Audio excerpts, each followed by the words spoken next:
Un jeune milliardaire abrite une pauvre petite fille par une nuit glaciale, mais à son réveil, elle a disparu, laissant une note. C'était la première nuit où je n'ai pas eu froid. Maman avait tort à ton sujet, papa. Il est sous le choc et se met à pleurer. Avant de commencer l'histoire, n'oubliez pas de laisser un like et de vous abonner à la chaîne pour voir plus d'histoires comme celle-ci. Le bruit des pas d'Ethan Walker résonnait dans le hall en marbre de Walker et Associés, 28 étages au-dessus du chaos de la ville. Son bureau restait allumé bien après que les autres lumières se soient éteintes. Il était toujours le dernier à partir. Toujours seul. 28 ans, 28 défauts. Le nombre le suivait comme une ombre. Les rumeurs sur sa fortune grandissaient aussi vite que sa réputation au tribunal. Implacable, calculateur, infaillible. Ethan ne souriait pas quand il gagnait des affaires de plusieurs millions de dollars, il se contentait d'hocher la tête, comme pour confirmer l'évidence. Ce soir-là, la montre à son poignet indiquait 21 heures lorsque l'ascenseur atteignit le rez-de-chaussée. L'agent de sécurité de nuit connaissait déjà sa routine méticuleuse. « Bonsoir, monsieur Walker », dit l'agent, un homme d'âge mûr dont Ethan n'avait jamais pris la peine d'apprendre le nom. « Soir », répondit-il sans lever les yeux de son téléphone, où il passait en revue les détails de l'affaire qu'il plaiderait le lendemain matin. Le vent mordant de décembre le gifla au visage dès que les portes automatiques coulissèrent. Ethan ajusta son écharpe en cachemire et resserra son pardessus autour de lui. La météo annonçait la nuit la plus froide de l'année. Non que cela ait de l'importance. Son chauffeur l'attendrait, son pantouse serait chaud, et demain ne serait qu'un autre jour de victoire soigneusement orchestré. Les flocons de neige tombaient selon un rythme presque hypnotique, formant une fine couche blanche sur l'asphalte noir. Les rues, d'habitude bourdonnantes d'activité, étaient désertes. Seul le bruit étouffé d'un taxi occasionnel et le hurlement du vent brisaient le silence. La ville semblait endormie, mais Ethan était encore éveillé. Toujours éveillé. Vérifiant à nouveau sa montre, il se sentit agacé. Son chauffeur était en retard, pour la première fois en 3 ans. Ethan détestait tout imprévu. Sa vie fonctionnait comme une montre suisse, précise, contrôlée, sans marge d'erreur. Il décida d'appeler le service, mais constata que la batterie de son téléphone était complètement à plat. Un autre échec. Une vague d'irritation parcourut son échine. N'ayant d'autre choix, il commença à marcher vers son appartement, à environ 15 pâtés de maison. Le froid devenait plus intense à chaque pas, mais la colère le gardait au chaud. Il pensait à comment il renverrait le chauffeur le matin, comment il réorganiserait son emploi du temps, comment il ne permettrait plus jamais un tel désagrément. Perdu dans ses réflexions calculatrices, Ethan continuait d'avancer dans les rues désertes, son rythme s'accélérant contre le vent glacial. Il était encore à au moins 30 pâtés de maison de son appartement quand, en passant devant une ruelle plus sombre, il faillit ne pas remarquer une petite silhouette recroquevillée contre le mur d'un bâtiment. Ce fut un mouvement subtil, un tremblement peut-être, qui attira son attention sur un corps menu et fragile, vêtu d'habits bien trop minces pour une nuit aussi glaciale. Ethan hésita. Normalement, il aurait ignoré la situation. Les sans-abri étaient courants en ville, surtout par des nuits aussi froides. Ce n'était pas son problème. Ça ne l'avait jamais été. Il n'avait qu'à continuer à marcher. Mais quelque chose le fit s'arrêter. Une petite toux s'éleva de cette minuscule silhouette. Une toux d'enfant. Ethan se figea. À contre-cœur, il s'approcha et se pencha un peu. « Eh » dit-il, sa voix plus dure qu'il ne l'avait voulu. La silhouette leva la tête, révélant le visage d'une petite fille de 6 ou 7 ans tout au plus. Elle leva vers lui de grands yeux bruns. Son nez était rouge de froid, ses lèvres légèrement bleutées, et de minuscules flocons s'accrochaient à ses cheveux sombres et emmêlés. Elle ne portait qu'un t-shirt fin, un jean usé jusqu'à la corde et des baskets déchirées. Tout son corps tremblait de manière incontrôlable. « Ça va ? Il fait un froid glacial ici », demanda Ethan, jetant un coup d'œil alentour, espérant voir quelqu'un d'autre. Instinctivement, il retira son pardessus et le posa sur ses épaules. La fille le dévisagea quelques secondes avant de répondre, la voix bégayant à cause du froid. « Je ne sais pas où aller. » Ethan fronça les sourcils, se sentant mal à l'aise sous le regard de l'enfant. C'était comme si elle pouvait voir à travers l'armure invisible qu'il avait construite au fil des ans. Sa réponse le prit au dépourvu. Il regarda à nouveau autour de lui, mais la rue restait vide et la neige tombait plus drue maintenant. « Comment tu t'appelles » demanda-t-il, plus par besoin d'information que par réelle curiosité. « Émilie » répondit-elle, les dents claquant. « Je ne sens plus mes doigts. » Ces simples mots portaient une urgence indéniable. Il faisait en effet dangereusement froid, le genre de froid qui pouvait tuer un petit enfant laissé dehors trop longtemps. Bien trop froid, même pour Ethan Walker, avec tout son argent et ses manteaux coûteux. Et pendant un instant fugace, il ressentit quelque chose qu'il n'avait pas ressenti depuis des années, une réelle inquiétude, une réelle peur. La situation exigeait une action immédiate. Ethan regarda autour de lui. Il était trop loin de chez lui pour y porter la fille à pied, et aucun taxi n'était en vue dans cette rue déserte. Il sortit à nouveau son téléphone, mais la batterie était toujours à plat. « Je vais t'emmener chez moi », dit-il, les mots le surprenant lui-même. « Il faut d'abord trouver un taxi. » Les mots sortirent de sa bouche avant qu'il ait pu réfléchir. C'était une question de survie maintenant. Émilie leva les yeux vers lui, surprise, comme si elle ne s'était pas attendue à de la gentillesse de la part d'un étranger. Ou peut-être, pensa Ethan, ne s'attendait-elle simplement plus à de la gentillesse de la part de personne. Elle essaya de se lever, mais ses jambes semblaient trop faibles. Sans hésitation, Ethan la prit dans ses bras, se surprenant lui-même par ce geste. Elle pesait si peu que cela l'effraya, et son corps semblait encore glacé à travers ses couches de vêtements. « Viens, il faut te réchauffer », dit-il, la serrant plus fort tout en scrutant la rue à la recherche d'un taxi. Émilie se blottit contre sa poitrine, son corps tremblant toujours de manière incontrôlable, mais son regard fixé sur son visage avec un mélange de surprise et de confiance qui le troubla. Elle s'accrochait à un petit sac à dos violet délavé, visiblement son unique possession. Par un extraordinaire coup de chance, Ethan vit un taxi tourner au coin de la rue. Il fit signe avec urgence de son bras libre. Le taxi s'arrêta, le chauffeur regardant avec méfiance cet homme bien habillé portant une enfant dépenaillée. « Pantouse de la Walker Tower », dit Ethan en montant avec Émilie toujours dans ses bras. « C'est une urgence. » Le portier de nuit, un homme nommé Marcus qui saluait toujours Ethan avec un sourire qui ne recevait jamais de réponse, écarquilla les yeux devant la scène inhabituelle lorsque le taxi s'arrêta devant l'immeuble, l'éternellement distant Monsieur Walker portant une enfant à moitié gelée dans ses bras. « Monsieur Walker, que s'est-il passé? Avez-vous besoin d'aide? Dois-je appeler une ambulance? » « Non, Marcus. Mettez le chauffage de mon Pantouse à fond, tout de suite. » Ethan parla avec un ton d'urgence qui le surprit lui-même. Le portier obéit immédiatement, décrochant le téléphone sans poser plus de questions. Un avantage de posséder tout l'immeuble. Dans l'ascenseur, Émilie restait blottie dans les bras d'Ethan, tremblant de moins en moins grâce à la chaleur de son corps. Ses yeux mi-clos parcouraient l'espace luxueux, à la fois émerveillés et perplexes. « Vous vivez ici tout seul ?» demanda-t-elle lorsque l'ascenseur atteignit le dernier étage. « Oui. C'est vraiment grand pour une seule personne. » Ethan ne dit rien. Il n'avait jamais pensé que son appartement était trop grand. C'était simplement fonctionnel. Comme tout dans sa vie. Dès qu'ils entrèrent, les lumières s'allumèrent automatiquement, révélant un espace minimaliste et impeccablement organisé. Meubles design, art abstrait, vue panoramique sur la ville. Tout était choisi avec précision, rien laissé au hasard, rien ne suggérant la chaleur ou l'humanité. Émilie s'arrêta dans l'entrée, comme si elle craignait de salir le sol immaculé avec ses chaussures boueuses. « Tu peux enlever tes chaussures », dit Ethan en retirant son propre manteau. « Et le manteau aussi, si tu veux. » Elle obéit, révélant des chaussettes trouées et un t-shirt bien trop fin pour l'hiver. Son petit corps tremblait visiblement. « As-tu faim ?» demanda Ethan, réalisant que cela faisait des années qu'il n'avait posé cette question à personne. Les repas, pour lui, étaient juste une autre partie de sa routine, pas quelque chose qu'il partageait. Émilie hocha timidement la tête. Un peu. Il la conduisit dans la cuisine ultramoderne où il ne cuisinait pratiquement jamais. Il ouvrit le réfrigérateur, n'y trouvant que les ingrédients les plus basiques. Son chef privé les gardait en stock, même s'il mangeait rarement à la maison. « Qu'est-ce que tu aimes manger ?» Émilie haussa à nouveau les épaules. « N'importe quoi. » Quelque chose clochait chez une enfant n'ayant aucune préférence pour la nourriture, pensa Ethan. Les enfants étaient censés être difficiles, fantasques. Ils étaient censés vouloir de la pizza et des bonbons, pas n'importe quoi. Avec ses compétences culinaires limitées, Ethan prépara un sandwich jambon-fromage et réchauffa une boîte de soupe. Tout en travaillant, il jetait des coups d'œil à Émilie du coin de l'œil.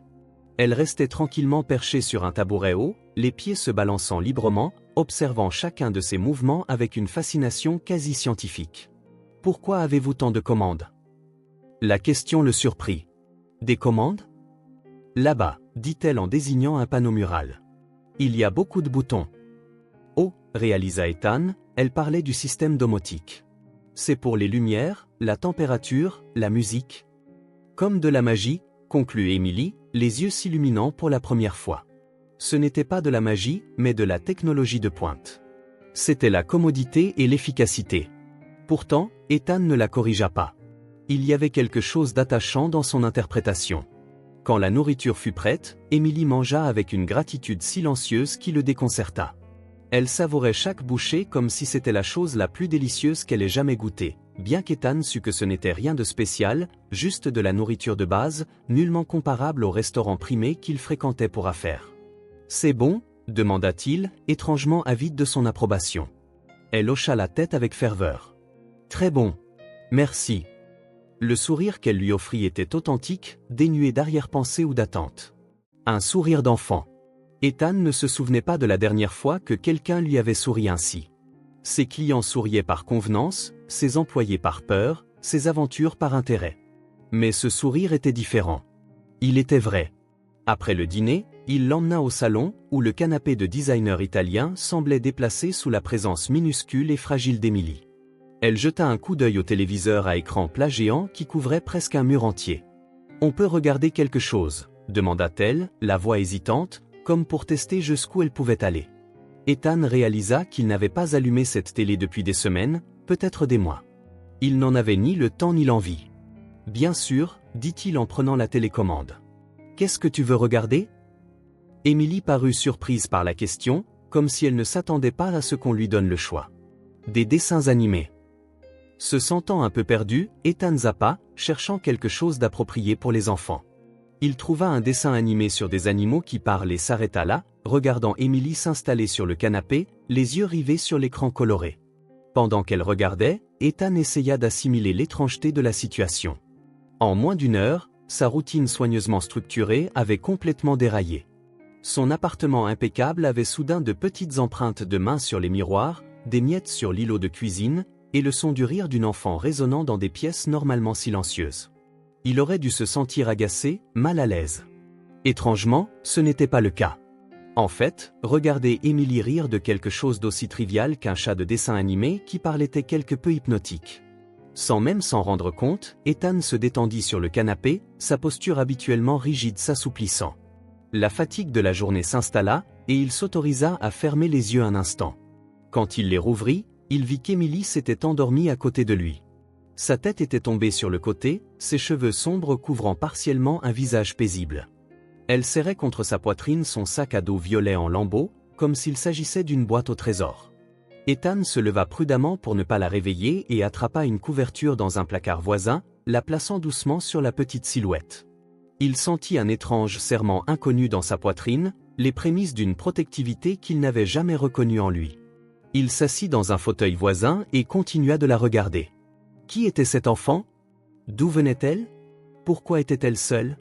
Les questions tournaient dans son esprit, mais pour le moment, elle restait sans réponse. Il savait une chose, quelque chose avait changé. Pas seulement sa soirée ou sa routine, mais quelque chose en lui. Une chaleur nouvelle, un sentiment qu'il ne pouvait nommer, commençait à faire fondre les couches de glace qu'il avait accumulées au fil des ans. Pour la première fois depuis des lustres, Ethan Walker ressentit quelque chose. Pas les émotions calibrées qu'il s'autorisait au tribunal, pas la froide ivresse de la victoire dans sa carrière, pas le frisson fugace des acquisitions coûteuses. C'était différent. Quelque chose d'authentique. Et tandis que la neige continuait de tomber dehors, transformant la ville en un monde blanc et silencieux, Ethan réalisa que peut-être, juste peut-être, son propre hiver intérieur commençait à dégeler. Le soleil brillait déjà quand Ethan ouvrit les yeux, désorienté. Il regarda autour de lui et remarqua qu'il s'était endormi dans un fauteuil du salon. Un sentiment étrange l'envahit. Le silence. Quelque chose à ce sujet semblait différent ce matin-là. Normalement, le silence était son compagnon constant, mais maintenant, il semblait déplacé. Puis il se souvint. Émilie. Il se redressa brusquement, son corps protestant contre la position inconfortable. Le canapé où la fille avait dormi était vide. La couverture était parfaitement pliée, comme par une femme de ménage, mais il n'y avait aucune trace de la petite visiteuse. « Émilie » appela-t-il, sa voix résonnant dans l'appartement vide. Pas de réponse. Ethan parcourut chaque pièce, ouvrant les portes à la volée et l'appelant par son nom. Son anxiété croissante était nouvelle et troublante. Les salles de bain, les chambres d'amis, la cuisine, tout était vide. C'était comme si la fille s'était simplement volatilisée. Revenant au salon, confus et inquiet, il vit quelque chose sur la couverture pliée. Un petit bout de papier plié en deux. Une note. Il la ramassa avec des doigts tremblants. Elle provenait d'un bloc-notes qu'il gardait dans la cuisine. L'écriture était enfantine, de grandes lettres inégales, certaines inversées. L'innocence de cette écriture contrastait avec le sens des mots. C'était la première nuit où je n'ai pas eu froid. Maman avait tort à ton sujet, papa. Papa. Ce seul mot frappa Ethan comme un coup de poing dans le ventre. Il relut la note encore et encore, comme si relire pouvait aider à transformer ces mots en quelque chose de compréhensible. Papa. Il se laissa tomber sur le canapé, le papier se froissant dans sa poigne. Impossible. Il n'était pas père. Il n'avait jamais eu d'enfant. Il n'avait jamais voulu d'enfant. La paternité lui était aussi étrangère que de vivre sur Mars. Se levant brusquement, Ethan se dirigea vers le bar de son salon. Il était trop tôt pour boire, mais aux grands mots les grands remèdes. Il versa du whisky et l'avala d'une seule gorgée brûlante. La chaleur familière le ramena à la réalité. Il regarda à nouveau la note. C'était sûrement une erreur. Émilie devait l'avoir confondue avec quelqu'un d'autre. Le froid l'avait peut-être désorientée, ou peut-être avait-elle des problèmes de santé mentale. Peut-être était-ce juste une enfant confuse. Mais une autre partie de son esprit formait une théorie différente, terrifiante. Et si, dans une tournure inimaginable des événements, elle était vraiment sa fille? L'idée semblait assez absurde pour lui couper les jambes. Ethan Walker, qui avait bâti toute sa vie sur le contrôle et la prévisibilité, faisait maintenant face à un gouffre d'incertitude. Il devait transformer cela en quelque chose qu'il pouvait interpréter, et donc contrôler. Il se dirigea d'un pas décidé vers son bureau à domicile, alluma son ordinateur portable et ouvrit une nouvelle feuille de calcul. Méthodiquement, il commença à lister toutes les relations significatives qu'il avait eues au cours de la dernière décennie. L'écran se remplit de dates, de noms, de durées. Vu analytiquement, son histoire romantique paraissait étonnamment courte. Une poignée de relations, toutes brèves, toutes terminées sans drame, du moins de son côté. Émilie semblait avoir 6 ou 7 ans. Cela signifiait qu'il faudrait remonter encore plus loin, à ses années d'université. Et c'est là que résidait le problème. Cette époque était floue dans sa mémoire, sacrifiée sur l'autel de l'ambition. Plus il essayait de se souvenir des visages, des noms, des événements de cette époque, plus il s'échappait comme de l'eau entre ses doigts. Plus il serrait fort, moins il en restait. Il se souvenait de ses professeurs, de ses livres, de ses notes toujours parfaites. Mais les fêtes, les rendez-vous occasionnels, les gens, c'était comme s'il avait construit un mur entre lui et un passé jugé sans importance pour réussir. Il pencha la tête en arrière et gémit de frustration. Comment découvrirait-il si Émilie était sa fille alors qu'il ne se souvenait même pas de celle qu'il aurait pu mettre enceinte? Le téléphone sonna, le tirant de ses pensées. C'était sa secrétaire. Monsieur Walker, le docteur Iman a appelé 3 fois ce matin. L'audience commence dans 2 heures et il s'inquiète de revoir la stratégie. Ethan jeta un coup d'œil à l'horloge. 8h45, il avait complètement oublié cette date cruciale au tribunal. Dites-lui que je serai là dans 1 heure, répondit-il automatiquement, puis raccrocha. Son corps passa à sa routine bien rodée, douche, rasage, costume parfait. Mais son esprit était ailleurs, pensant aux yeux bruns d'une fille qu'il appelait papa, pensant à un passé auquel il ne pouvait accéder. En ajustant sa cravate dans le miroir, Ethan prit une décision. Après l'audience, il engagerait un détective privé. Quelqu'un de discret et efficace. Il devait retrouver Émilie. Il avait besoin de réponses. Descendant en ascenseur vers le hall, il remarqua à peine le texto de son chauffeur disant qu'il attendait. Pour la première fois depuis des années, les pensées d'Ethan n'étaient pas absorbées par une affaire, des tactiques juridiques ou des objectifs professionnels. « Bonjour, monsieur Walker », salua Marcus, le portier, alors que les portes de l'ascenseur s'ouvraient. Ethan s'arrêta brusquement. Marcus. Il avait vu Émilie la nuit précédente. Marcus, la petite fille qui était avec moi hier, l'avez-vous vu quitter le bâtiment ce matin?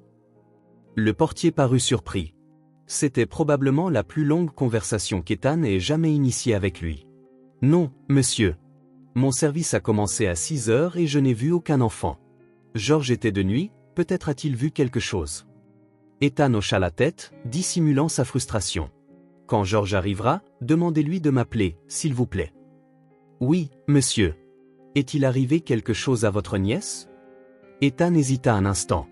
Non, tout va bien. J'ai juste besoin de savoir quand elle est partie. En montant dans la voiture, il donna des instructions au chauffeur, puis se pencha en arrière, essayant de se ressaisir.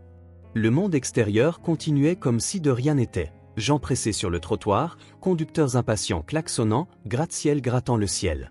Pourtant, pour Ethan, quelque chose d'essentiel avait changé. C'était comme si une fissure s'était ouverte sous ses pieds. Il ferma les yeux un moment, essayant de retrouver des souvenirs.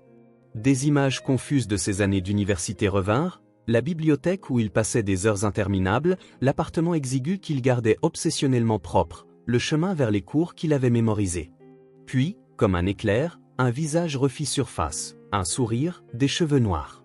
C'était flou, insaisissable, mais présent. Sarah. Le nom murmura dans ses pensées. Sarah quelque chose. Elle avait été sa petite amie en deuxième année. Une artiste, une idéaliste. À tout point de vue, son opposé. Ethan sentit sa poitrine se serrer. Ils avaient rompu brusquement.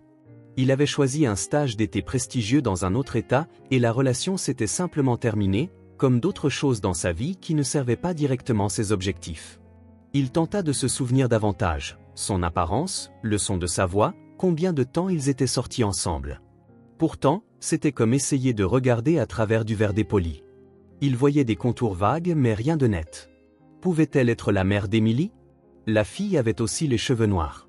Ses yeux, il y avait un soupçon de familiarité qu'il ne parvenait pas à identifier. La voiture s'arrêta devant l'imposant bâtiment abritant son cabinet d'avocat. Ethan lissa sa veste, adopta l'attitude professionnelle que tout le monde attendait, et entra avec une assurance absolue. Il hocha brièvement la tête aux collègues, échangea quelques banalités avec la réceptionniste et monta par l'ascenseur jusqu'à son bureau privé. Une fois la porte de son bureau fermée, son sang-froid vola en éclats. Il s'affala dans son fauteuil, s'autorisant un rare moment de chaos intérieur. La possibilité qu'il ait une fille et qu'il ait perdu des années de sa vie était absolument dévastatrice. Pourquoi Emily était-elle apparue maintenant? Pourquoi sa mère, Sarah? Ne l'avait-elle jamais contactée? Et, plus important encore, pourquoi la fille avait-elle disparu après une seule nuit? Son interphone bourdonna, lui indiquant que le docteur Iman était arrivé pour la réunion préparatoire. Ethan inspira profondément, se recentra et appuya sur le bouton pour le laisser entrer. L'affaire. Il devait se concentrer sur l'affaire. Les heures suivantes mirent à l'épreuve sa capacité à compartimenter. À l'extérieur, il était le même avocat brillant que tout le monde connaissait.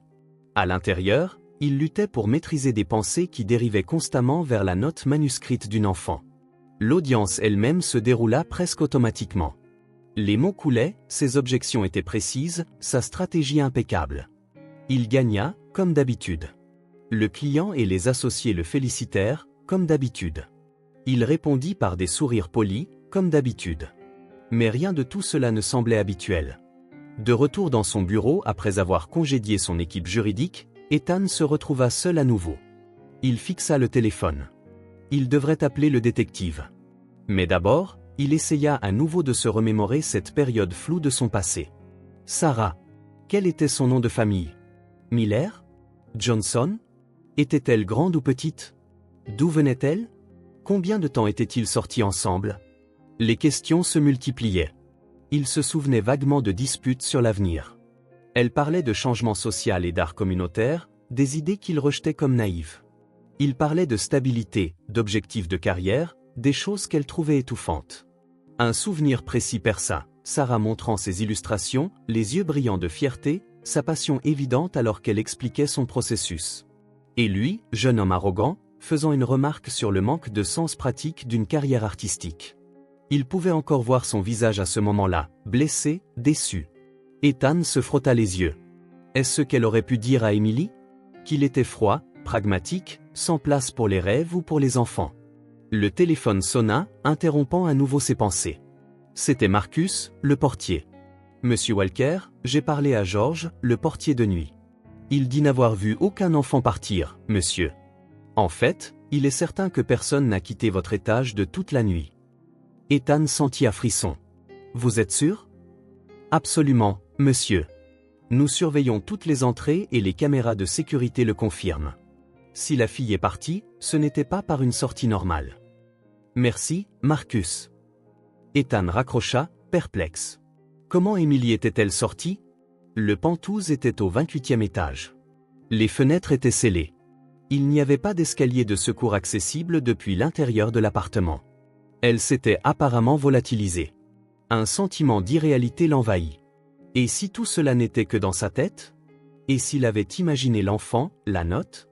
Il ouvrit un tiroir de son bureau et sortit le bout de papier froissé qu'il avait fourré dans sa poche ce matin-là. Non. La note était réelle. L'écriture enfantine, les mots troublants. Tout était réel. Emily existait. Et si elle était vraiment sa fille, où était-elle? Pourquoi était-elle apparue pour ensuite disparaître? Était-ce une sorte de test? Un message? Pour la première fois de sa vie d'adulte, Ethan Walker était complètement perdu. Toutes ses certitudes, tout son contrôle soigneusement cultivé semblait soudain fragile. Le doute s'installa dans sa poitrine comme un invité indésirable qui refusait de partir. C'était plus que la paternité potentielle. C'était tout ce qu'il croyait être et les choix qu'il avait faits. C'était comme s'il était forcé de regarder dans un miroir qui montrait non seulement son reflet mais aussi les ombres de tous les chemins non empruntés. Et maintenant, l'un de ces chemins avait pris des jambes et était venu le trouver. Ethan décrocha le téléphone et composa le numéro du meilleur détective privé qu'il connaissait. Il avait besoin de réponses. Il devait retrouver Emily. Et peut-être, pour la première fois depuis très longtemps, devait-il se retrouver lui-même. Le taxi s'arrêta exactement là où Ethan avait trouvé Emily 3 nuits auparavant. Il sortit et resta un instant à contempler ce trottoir ordinaire qui portait désormais une signification si lourde. Le froid piquait encore, mais moins violemment que cette nuit-là. La neige avait été partiellement déblayée, laissant des tas sales sur les bordures. « Dois-je attendre, monsieur ?» demanda le chauffeur de taxi. « Non, merci. » C'était la 3e fois qu'il revenait à cet endroit en une semaine. Sa première visite avait été brève, presque furtive, comme s'il avait honte de chercher une enfant apparue de nulle part et disparue de la même manière. Lors de la 2e visite, il avait rassemblé le courage d'entrer dans les magasins voisins et de poser des questions. Aujourd'hui, il avait l'intention de ratisser méthodiquement chaque centimètre du quartier. Le rapport préliminaire du détective privé était arrivé ce matin-là. Rien. Aucune Emily correspondant à cette description dans les systèmes scolaires locaux. Aucun rapport de police récent concernant une enfant disparue. Aucune piste sur qui elle pourrait être ou d'où elle pourrait venir. Ethan ajusta son écharpe et commença à marcher. Cette fois, il avait une photo. Rien de professionnel, juste un arrêt sur image pris par la caméra de sécurité de l'ascenseur de son immeuble, montrant Emily dans ses bras. L'image était granuleuse et en noir et blanc, mais c'était mieux que rien. Son premier arrêt fut une boulangerie de coin. Le même homme âgé qui l'avait servi la veille arborait toujours une expression curieuse. « Vous avez retrouvé votre fille ?» demanda l'homme. Ethan secoua la tête. « Pas encore. J'ai une photo maintenant. » Il montra l'image. L'homme ajusta ses lunettes, se penchant pour mieux voir. « La qualité est assez mauvaise, mais je crois toujours avoir vu une fille comme elle avec une femme, quelques jours avant que vous ne veniez. Pouvez-vous décrire la femme ?» L'homme haussa les épaules. Mince, cheveux noirs. Je n'ai pas fait très attention. Elles sont passées rapidement, n'ont rien acheté. Encore une fois, aucune aide réelle. Ethan le remercia et continua. À la supérette du coin opposé, l'employé jeta à peine un coup d'œil à la photo avant de secouer la tête. Au petit café 2 rues plus loin, pareil. Au kiosque à journaux, à la pharmacie, à la station-service, personne ne se souvenait d'avoir vu Emily. Après 2 heures à ratisser le quartier, Ethan décida d'élargir le rayon de recherche. Vérifiant une application sur son téléphone, il vit 3 centres d'hébergement dans la région. Le premier se trouvait dans le sous-sol d'une église. En entrant, Ethan sentit le contraste saisissant entre la rue glaciale et la chaleur étouffante de l'espace exigu et bondé. Des dizaines de personnes étaient allongées sur des matelas répartis sur le sol, sirotant de la soupe dans des bols en plastique. L'odeur de nourriture humide et de corps non lavés flottait dans l'air. Une femme d'âge mûr portant un tablier délavé et des yeux fatigués l'accueillit à l'entrée. « Je peux vous aider ?» demanda-t-elle, lorgnant son costume cher avec méfiance. « Je cherche une petite fille », répondit-il, faisant de son mieux pour garder une voix neutre. « Elle s'appelle Emily. Elle a environ 7 ans. » La femme plissa les yeux. « Vous êtes des services sociaux ? » « Non, je suis un ami de la famille. Nous sommes inquiets pour elle. » Le mensonge sortit plus facilement qu'il ne l'avait prévu. Elle semblait toujours méfiante, mais hocha néanmoins la tête. Nous avons quelques enfants ici, mais pas de nouvelle Émilie ces derniers jours. Ethan sortit la photo. Elle l'examina attentivement. Non, je ne l'ai pas vue. Mais si vous cherchez des enfants, vous devriez vérifier le centre Espoir. Ils sont spécialisés dans les familles et les enfants à risque. Ethan nota l'adresse qu'elle lui donna. Alors qu'il se tournait pour partir, la femme l'arrêta avec une question. Êtes-vous sûr que cette fille a vraiment disparu? Parfois, eh bien, parfois, il y a des raisons pour lesquelles les enfants restent éloignés de certaines personnes. L'insinuation qu'il pourrait être un danger pour Émilie le gifla. Il voulut protester, dire qu'il était peut-être son père, mais les mots restèrent coincés dans sa gorge. Après tout, que savait-il de la paternité? J'en suis sûr, répondit-il sèchement avant de partir. Les deux autres centres d'hébergement furent tout aussi infructueux. Dans l'un, un jeune bénévole jeta un coup d'œil à la photo et fronça les sourcils. Peut-être. Je ne suis pas certain, mais je crois avoir vu une fille comme ça la semaine dernière. Elle était avec une femme. Elle ressemblait à une mère et sa fille. Le pouls d'Ethan s'accéléra. À quoi ressemblait la femme? Je ne me souviens pas précisément. Je crois qu'elle avait les cheveux noirs. Elle était très mince. Elles semblaient de passage et ne sont pas restées. C'était quelque chose, mais pas grand-chose. Pour la deuxième fois, quelqu'un mentionnait une femme aux cheveux noirs. Serait-ce Sarah? La reconnaîtrait-il même après tant d'années? Le centre Espoir se trouvait dans un bâtiment plus ancien, mais bien entretenu. Dès qu'Ethan entra, il remarqua la différence. L'endroit était propre et organisé, avec des zones séparées pour diverses activités. Des enfants jouaient dans un coin sous la surveillance d'adultes. Dans un autre, des femmes assistaient à ce qui ressemblait à un atelier. Une réceptionniste amicale le salua. « Puis-je vous aider ?» Ethan expliqua sa situation, optant cette fois pour une version plus proche de la vérité. « Je cherche une fille nommée Émilie, peut-être 6 ou 7 ans, cheveux noirs. J'ai des raisons de croire qu'elle pourrait être ma fille. » Le mot semblait encore étranger sur sa langue. La femme lui lança un regard curieux. « Et vous n'êtes pas sûr ?» Ethan prit une profonde inspiration. « C'est compliqué. Je n'ai découvert que récemment qu'elle pouvait exister. » La réceptionniste l'étudia un moment, puis demanda à voir la photo. Elle la scruta attentivement avant de secouer la tête. « Je ne me souviens pas avoir vu cet enfant. Mais voulez-vous parler à notre assistante sociale? Elle connaît la plupart des familles qui passent par ici. » Ethan hocha la tête, et elle le conduisit à un petit bureau à l'arrière. L'assistante sociale, une femme noire d'âge mûr au maintien assuré et au regard perçant, se présenta comme Dr Reynolds. « Racontez-moi votre histoire, Monsieur Walker. La version complète. » Quelque chose dans son ton n'admettait aucune dérobade. Habitué à contrôler les conversations, Ethan se sentit étrangement vulnérable. Néanmoins, il lui raconta tout. La rencontre avec Émilie par cette nuit glaciale, sa nuit passée dans son appartement, sa disparition mystérieuse et la note l'appelant papa. Le docteur Reynolds écouta en silence, prenant parfois des notes. Quand il eut terminé, elle ajusta ses lunettes et le regarda droit dans les yeux. « Monsieur Walker, je travaille avec des enfants vulnérables depuis 20 ans. Je sais reconnaître quand quelqu'un ment, et je ne pense pas que ce soit votre cas. Cependant, la situation que vous décrivez est inhabituelle. Croyez-moi, j'en suis conscient. Nous n'avons aucune Émilie enregistrée dans nos programmes correspondant à cette description. Mais cela ne veut pas dire grand-chose. Beaucoup d'enfants sans abri ne sont pas officiellement enregistrés. Ils naissent invisibles et le restent. L'idée qu'Émilie vive ainsi ou invisible pour le système, manquant d'école, de soins médicaux, de sécurité ou pesait lourdement sur Ethan. Que puis-je faire? Le docteur Reynolds réfléchit pensivement. Je vais diffuser la description via notre réseau de soutien. Je vous suggère également de continuer à visiter les refuges, en particulier pendant les heures de repas, quand ils ont tendance à être plus fréquentés. Peut-être devriez-vous aussi étendre votre recherche à d'autres quartiers de la ville. Elle hésita brièvement avant de continuer. « Monsieur Walker, je dois vous demander, qu'avez-vous l'intention de faire si vous trouvez Émilie ?» La question le prit au dépourvu. Il avait été tellement concentré sur le fait de la retrouver qu'il n'avait pas vraiment envisagé la suite. « Oh, vous ne voulez pas apprendre à la connaître? Découvrir qui elle est? Si elle est vraiment ma fille, je veux prendre mes responsabilités. Et si sa mère ne veut rien avoir à faire avec vous ?» Ethan n'avait pas de réponse à cela. La pensée de retrouver Émilie pour la perdre à nouveau était insupportable. « Je gérerai ça le moment venu, dit-il finalement. Dans les semaines qui suivirent, la recherche consuma Ethan. Son cabinet d'avocats commença à remarquer ses absences fréquentes, ses réunions reportées et la délégation d'affaires. Pour la première fois de sa carrière, le travail n'était plus sa priorité absolue. Chaque matin commençait par des visites de nouveaux refuges. Chaque après-midi, il parcourait les parcs, les places et autres lieux où les enfants pourraient se rassembler.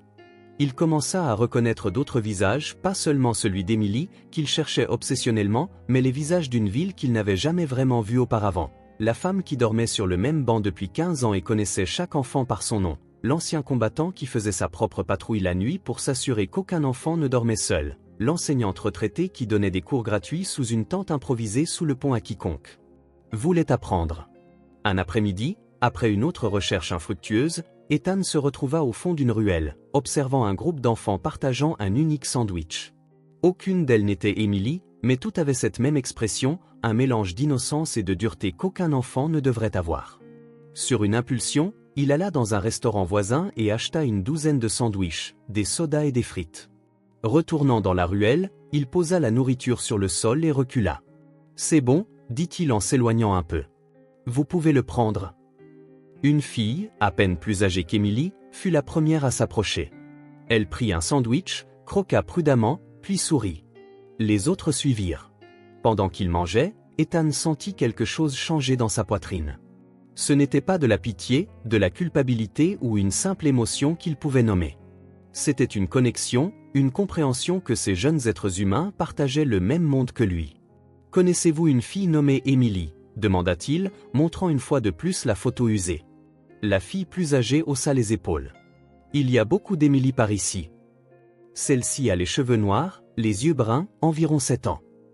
La fille prit une autre bouchée de son sandwich, mâchant lentement tout en réfléchissant. « Je crois que j'ai vu quelqu'un comme ça avec une dame plus âgée la semaine dernière, près du centre communautaire. Vous savez, près de cette grande église. » Le cœur d'Ethan battait la chamade. Une dame plus âgée? Pas une jeune femme? Non, elle était plus âgée. Elle avait les cheveux gris, je crois. La petite l'appelait grand-mère. Grand-mère. Le mot le frappa comme un éclair. Emily avait une grand-mère? Cela ouvrait un tout nouveau champ de questions. Le lendemain, Ethan retourna à l'endroit décrit par la fille. Le centre communautaire était un bâtiment modeste mais propre, offrant divers services, du tutorat après l'école aux banques alimentaires. En entrant, un jeune bénévole lui sourit poliment. « Comment puis-je vous aider ?»« Je cherche une petite fille, » expliqua-t-il, montrant la photo, et peut-être sa grand-mère. Le bénévole étudia l'image. « Je ne la reconnais pas, mais nous voyons tellement de gens chaque jour. Laissez-moi appeler Madame Morris, elle dirige le programme pour enfants. » Madame Morris était une femme robuste aux cheveux gris et au comportement naturellement chaleureux. Elle prit la photo et l'étudia attentivement avant de parler. « Je ne peux pas dire avec certitude. Peut-être ai-je vu une fille comme ça au groupe de lecture la semaine dernière, mais je ne suis pas certaine. Elle était avec une femme, mais je n'ai pas fait attention si elle était âgée ou jeune. Je suis désolé. » Ethan la remercia quand même et laissa sa carte de visite, demandant qu'on le contacte si Emily se présentait à nouveau. Ce soir-là, dans son appartement habituellement silencieux, Ethan examina ses notes. Un mois de recherche. D'innombrables lieux visités, des centaines de personnes interrogées. Les pistes étaient contradictoires, certains voyaient une jeune femme, d'autres une femme plus âgée.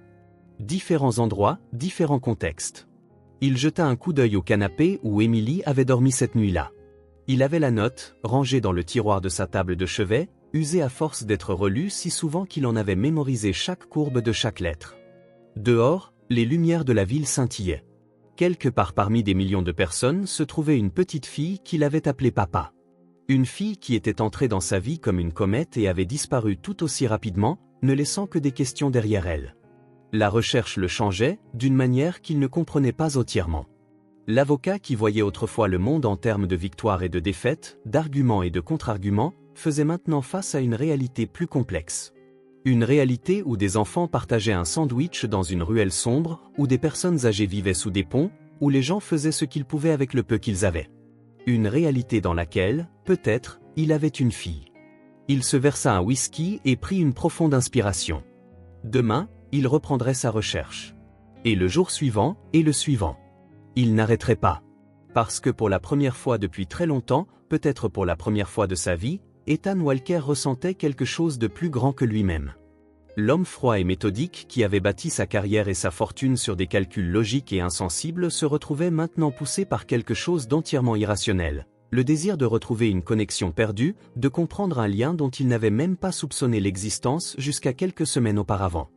Et aussi frustrant que fut le manque de progrès concret, il y avait quelque chose de libérateur à se sentir si vulnérable, si incertain, si humain. Il jeta un coup d'œil au téléphone, tentait d'appeler à nouveau le détective privé et d'exiger des résultats plus rapides. Mais quelque chose l'arrêta. Une intuition que ce n'était pas une recherche qu'il pouvait simplement externaliser ou accélérer avec de l'argent. C'était un voyage qu'il devait faire lui-même. Un chemin qui changeait non seulement son emploi du temps, mais aussi qui il était au plus profond de lui. Ethan Walker, l'homme qui avait passé des décennies à construire des murs autour de lui, était maintenant en train de les démanteler, brique par brique, à la recherche d'une petite fille qu'il avait appelée papa.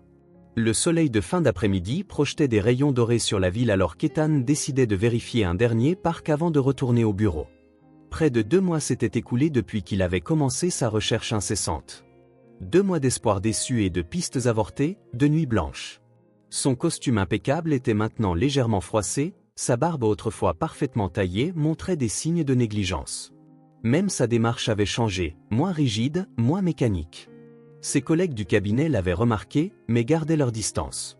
Le légendaire Ethan Walker semblait traverser une crise personnelle, et personne ne voulait être le premier à mentionner l'évidence. Le petit parc se trouvait à quelques pâtés de maison du Centre Espoir, un endroit qu'Ethan avait visité plusieurs fois au cours de sa recherche. Il était modeste, avec quelques bancs en bois usés, une petite aire de jeu et suffisamment de vieux arbres pour fournir une ombre décente. Une poignée d'enfants jouaient sur le toboggan, surveillés par leur nounou. Quelques personnes âgées jouaient aux échecs à une table en béton. Tout semblait paisible, ordinaire. Puis ses yeux enregistrèrent une silhouette solitaire assise sur l'une des balançoires. Cheveux noirs tombant sur des épaules minces. Vêtements simples, bien que propres. Un sac à dos violet délavé à côté d'elle. Le cœur d'Ethan faillit s'arrêter. Il se figea, terrifié qu'elle disparaisse s'il clignait des yeux ou respirait trop fort. Mais la fille resta là, se balançant doucement, ses pieds effleurant à peine le sol. Emily. Ethan marcha lentement vers elle, craignant qu'elle ne s'évanouisse à nouveau, comme ce matin-là dans son appartement. Elle semblait perdue dans ses pensées, traçant distraitement des cercles sur le sol avec la pointe de sa chaussure. Elle ne le remarqua que lorsqu'il ne fut plus qu'à quelques pas. Quand elle leva enfin les yeux, il vit quelque chose d'inattendu dans son regard, la reconnaissance. Pas de surprise, pas de peur. Juste la calme acceptation de quelqu'un de familier. Et puis, un petit sourire sincère. « Salut », dit Ethan, sa voix plus basse qu'il ne l'avait prévu. « Salut », répondit Emily, laissant la balançoire ralentir jusqu'à l'arrêt.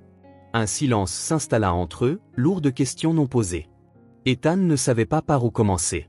Comment entamer une conversation avec une enfant apparue et disparue de votre vie comme un rêve, une enfant qui pourrait être votre fille? « Ça te dérange si je m'assois » demanda-t-il, indiquant la balançoire vide à côté de la sienne.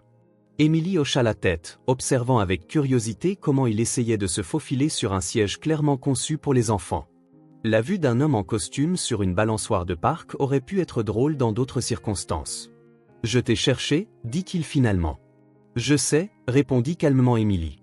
Sa réponse le surprit. « Comment tu sais » Emily haussa les épaules de cette manière universellement enfantine. « Tu as demandé après moi à différents endroits. Les gens parlent. » Ethan hocha lentement la tête. « Bien sûr. » La communauté des personnes vulnérables et sans-abri fonctionnait entre elles, partageait des informations, protégeait les siens. Il était naïf de penser que ces demandes ne circuleraient pas. « Tu as disparu » dit-il, essayant de garder un ton neutre, sans accusation. « Il fallait que je retourne voir maman » expliqua-t-elle en baissant les yeux sur un lacet d'effet. Elle se serait inquiétée. Maman. Le mot flottait dans l'air comme une présence tangible. Emily, commença Ethan, choisissant soigneusement ses mots. Tu as laissé une note chez moi. Elle hocha la tête sans parler. Dans la note, tu m'as appelé papa. Ses grands yeux rencontrèrent les siens. Il n'y avait aucun doute en eux, juste une confiance tranquille qui démentait son âge. Tu es mon papa, affirma-t-elle, comme si elle indiquait la couleur du ciel ou que l'eau était humide. Ethan déglutit, se sentant simultanément étourdi et plus alerte que jamais. Comment sais-tu ça, Emily? Maman a une photo de toi. Une vieille photo. Elle la garde dans une boîte spéciale, mais je l'ai vue plein de fois. Emily balança doucement ses jambes, faisant bouger la balançoire d'une fraction. Et elle me l'a dit. Elle t'a parlé de moi? Emily hocha à nouveau la tête. Elle a dit que tu étais très intelligent et que tu parlais bien. Que tu étais avocat et que tu gagnais beaucoup d'argent. Ethan ne s'attendait pas à ça. Il se sentit étrangement vulnérable, réalisant comment quelqu'un de son passé l'avait décrit à cet enfant. Son enfant. A-t-elle dit autre chose? Demanda-t-il avec hésitation. Le visage d'Emily se ferma légèrement. Elle a dit que tu étais froid. Que tout ce qui t'importait, c'était le travail et l'argent. Que je ne méritais pas de te rencontrer parce que tu... Elle marqua une pause, le front plissé en essayant de se souvenir de la phrase exacte. Ne saurais pas comment aimer quelqu'un de si petit? Les mots le frappèrent comme un coup. Non pas parce qu'ils étaient injustes, mais parce que, jusqu'à quelques semaines auparavant, ils avaient probablement été vrais. Le vieil Ethan Walker se serait comporté exactement comme sa mère l'avait prédit, distant, et peut-être même irrité par le désagrément d'un enfant dans sa vie méticuleusement ordonnée. Mais quelque chose avait changé. Qu'en penses-tu? Demanda-t-il, se surprenant lui-même par la question. Penses-tu que je suis comme ça? Emily le considéra avec un sérieux remarquable pour son âge. Je ne suis pas encore sûre, répondit-elle honnêtement. Tu m'as aidé quand j'avais froid. C'était gentil. Mais maman est intelligente, alors peut-être qu'elle a raison aussi. La franchise de sa réponse le désarma. Pas de jugement, juste une volonté de décider par elle-même. Comment s'appelle ta maman, Emily? Sarah, répondit-elle. Sarah Miller. Miller. Le nom de famille ne lui disait rien. Aurait-il pu changer? Il ne s'en souvenait pas. Est-ce qu'elle va bien? Emily se mordit la lèvre inférieure, semblant soudain beaucoup plus jeune et plus vulnérable. Pas vraiment. Elle est triste parfois. Et c'est dur de trouver du travail. Ces mots, prononcés si simplement, frappèrent Ethan avec force. Le sac à dos usé, leurs vêtements simples mais propres, leur besoin de ressources communautaires. Emily, où est-ce que tu vis maintenant? Elle hésita pour la première fois, regardant autour d'elle comme pour s'assurer que personne ne pouvait l'entendre. Je ne peux pas le dire. Maman a dit que c'était un secret. Ethan sentit une pointe au cœur à l'idée que son oui, il pensait maintenant à elle comme à son enfant, puisse vivre dans des conditions dangereuses. Je comprends, dit-il doucement. Mais je veux vraiment parler à ta maman. Il semble que nous ayons beaucoup de choses à discuter. Emily l'étudia à nouveau, décidant apparemment s'il méritait sa confiance. Finalement, elle sauta de la balançoire et attrapa son sac à dos. Je vais te montrer. Mais tu dois promettre de ne dire à personne où nous sommes. Je promets. Elle tendit sa petite main, l'auriculaire levé. Promis juré? Ethan sentit quelque chose se dissoudre en lui. Il croisa son auriculaire avec le sien, scellant le pacte le plus important de sa vie. Promis juré. Emily le conduisit le long de rues de plus en plus désertes, s'éloignant du centre commercial vers un quartier plus ancien de la ville. D'anciens bâtiments industriels se dressaient, certains abandonnés, d'autres partiellement réaménagés. Ethan garda un rythme lent pour les petites jambes d'Emily, tout en ressentant le poids surréaliste du moment. C'est par ici, dit-elle en tournant dans une ruelle étroite entre deux bâtiments. Au fond de la ruelle se trouvait une petite cour, cachée de la rue. C'était probablement autrefois un quai de chargement pour une usine. Maintenant, c'était un campement improvisé de tentes et d'affaires soigneusement rangées dans des bacs en plastique. Au centre, un petit feu brûlait dans un bidon en métal, utilisé pour la chaleur ou la cuisine. C'est alors qu'Ethan la vit. Elle était de dos, étendant des vêtements sur une corde à linge improvisée. Cheveux noirs attachés en un chignon désordonné. Une silhouette mince, mais se tenant droite, avec une dignité qui défiait son environnement. « Maman !» appela Emily en courant vers elle. « Regarde qui j'ai amené. » La femme se retourna, et le monde sembla s'arrêter. Sarah.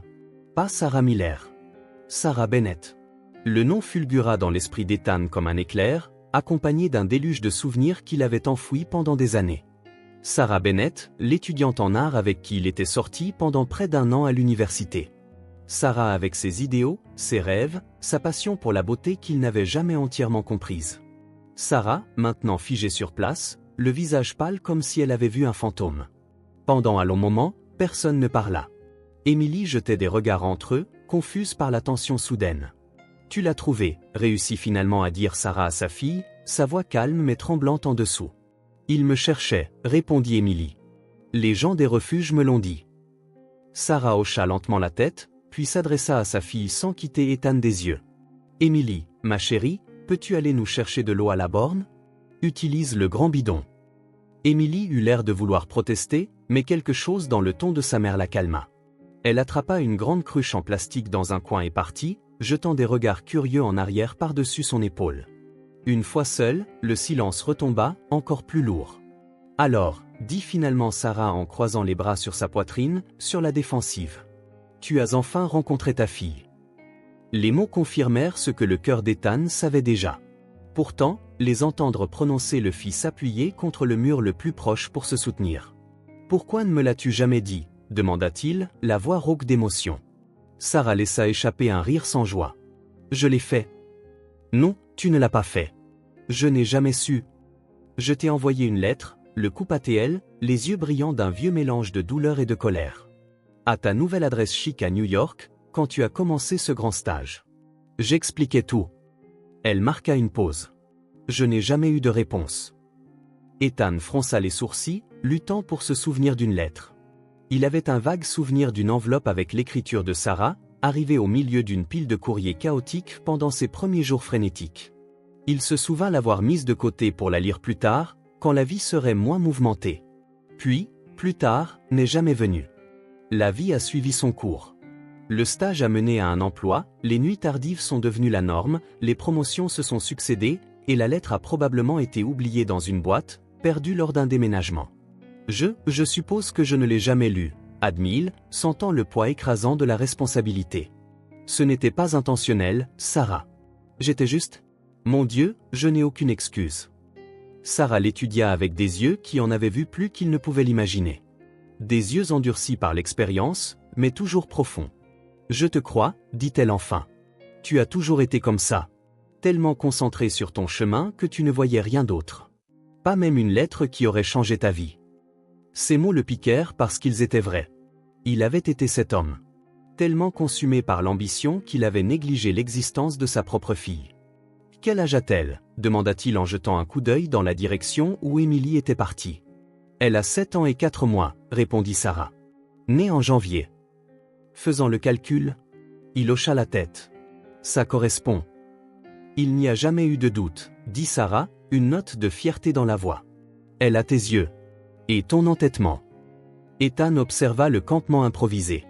Tout était propre et aussi organisé qu'on pouvait l'attendre. Des livres pour enfants étaient soigneusement empilés dans un bac en plastique, et des dessins colorés tapissaient l'intérieur de la tente. Sarah, que s'est-il passé? Demanda-t-il, la question couvrant bien plus que leurs conditions de vie. Elle laissa échapper un soupir las et s'assit sur une caisse retournée. La vie s'est passée, Ethan.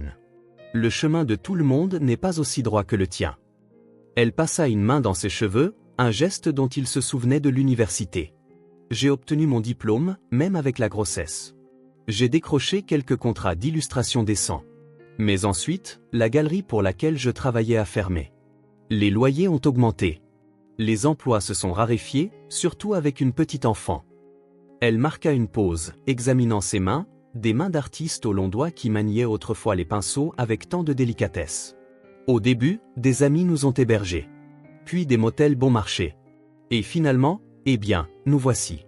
Mais c'est temporaire. J'ai un entretien dans une galerie la semaine prochaine.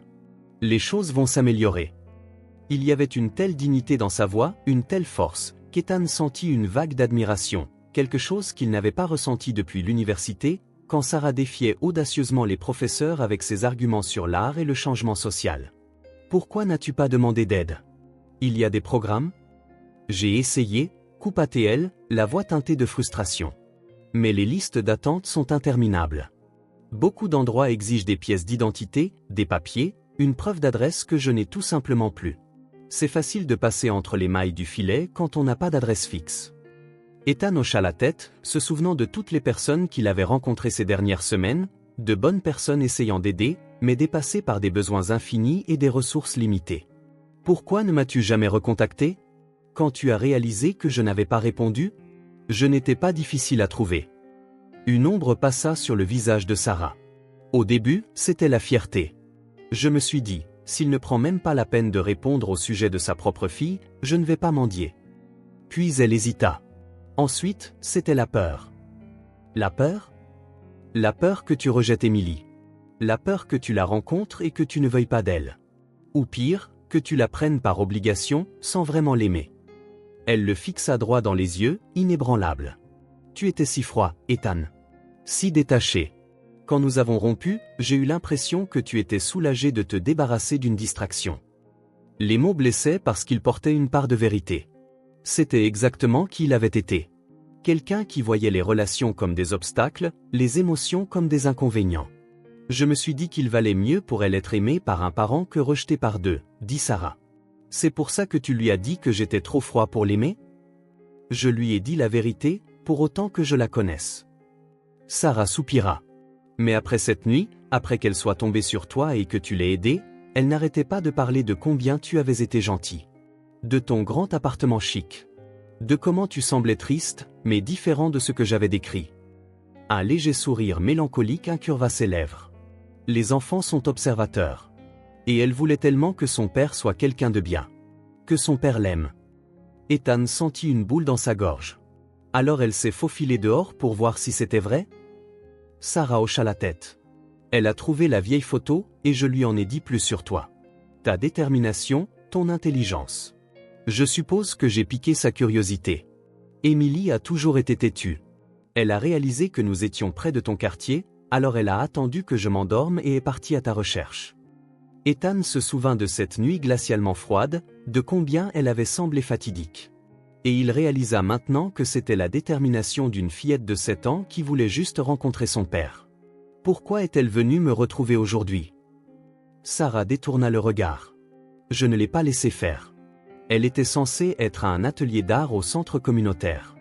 Mais Émilie fait ce qu'elle a en tête. Je suppose qu'elle a hérité de toi plus que tes yeux. À ce moment, Émilie revint, traînant la cruche d'eau, le visage illuminé de les voir toujours là, en train de parler. J'ai l'eau, annonça-t-elle fièrement en posant le récipient. Merci, ma chérie, répondit Sarah avec un sourire fatigué. Pourquoi n'irais-tu pas chercher des gobelets? Pendant qu'Émilie s'affairait, Ethan se rapprocha de Sarah et parla à voix basse. Je sais que je n'ai aucun droit de demander quoi que ce soit. Je sais que je vous ai manqué à toutes les deux d'une manière que je ne pourrai jamais entièrement réparer.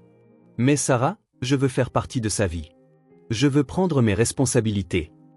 Sarah le fixa de ses yeux qui semblaient toujours voir plus que ce qu'ils ne révélaient. Responsabilité, répéta-t-elle. C'est comme ça que tu vois Émilie? Une autre responsabilité? Ethan secoua la tête, réalisant à quel point il avait mal formulé sa pensée. Non. Pas comme ça. Je veux apprendre à la connaître. Je veux essayer d'être un père, même s'il est tard. Je veux apprendre. Sarah maintint son regard, comme si elle cherchait le moindre soupçon de malhonnêteté. Les gens ne changent pas du jour au lendemain, Ethan. Pas du jour au lendemain, acquiesça-t-il. Mais au cours des 2 derniers mois, en la cherchant, quelque chose a changé en moi, Sarah. J'ai commencé à voir le monde différemment. À voir les gens que j'ignorais auparavant. Il marqua une pause, choisissant ses mots. Je ne dis pas que je suis soudain une personne différente. Je suis toujours l'Ethan que tu as connu. Mais j'apprends. Et je veux continuer à apprendre. Émilie revint avec 3 gobelets, son regard oscillant entre les 2 adultes, sentant la tension mais aussi la possibilité. Sarah versa de l'eau, et les 3 formèrent un petit cercle dans cette cour cachée. Un avocat puissant en costume cher, une artiste talentueuse en vêtements usés, et une enfant curieuse qui, d'une manière ou d'une autre, les avait réunis à nouveau. Sarah, commença Ethan, mais elle le coupa doucement. Je ne te demande pas d'effacer ce qui s'est passé, ni de prétendre que rien n'a changé. Je ne te demande pas de me faire confiance tout de suite. Je demande seulement une chance. Une chance de prouver que je peux être plus que l'homme dont tu te souviens. Une chance d'être un père pour Émilie. Il était si sincère que même Sarah sembla décontenancée par le changement dans son attitude. Elle regarda Émilie, qui les observait attentivement. « Émilie, qu'en penses-tu? Veux-tu apprendre à mieux connaître ton papa ?» Émilie n'hésita pas. « Oui. » Le sourire de Sarah contenait cette douce tristesse qui était devenue son expression caractéristique. « Alors, je suppose que nous pouvons essayer, dit-elle à Ethan. Un petit pas. Un jour à la fois. Ethan sentit une vague écrasante de gratitude qui faillit le terrasser. Ce petit pas, cette étroite fenêtre que Sarah lui offrait valait plus pour lui que toutes les affaires qu'il avait gagnées, tous les millions qu'il avait gagnés. Merci, dit-il simplement. Alors que le soleil commençait à se coucher sur le campement improvisé, projetant de longues ombres sur la cour, les trois restèrent là, en silence. Ce n'était pas un silence confortable. Il y avait encore d'innombrables problèmes non résolus, de nombreuses blessures encore non guéries. Mais c'était un début. Un début qu'Ethan n'avait jamais imaginé désirer aussi désespérément. Après une semaine entière de rencontres soigneusement planifiées avec Emily et de conversations difficiles avec Sarah, Ethan parvint à une conclusion simple, les mots et les promesses ne suffisaient pas. Pas même les petits cadeaux qu'il apportait de temps en temps, des livres pour enfants pour Emily, du matériel d'art pour Sarah. Elles avaient besoin de quelque chose de plus concret, quelque chose qui changerait vraiment leur vie. Pendant 3 jours, Ethan disparut. Il ignora les appels, annula les rendez-vous, laissant Sarah inquiète et Emily confuse. Il ne voulait pas leur faire peur, mais il devait agir rapidement. Le 4e jour, il réapparut à leur campement improvisé, une enveloppe à la main et une lueur déterminée dans les yeux. « J'ai besoin de vous montrer quelque chose à toutes les deux, dit-il simplement. Voulez-vous venir avec moi ?» Sarah le regarda avec lassitude. « Oh ! Fais-moi confiance, plaida-t-il.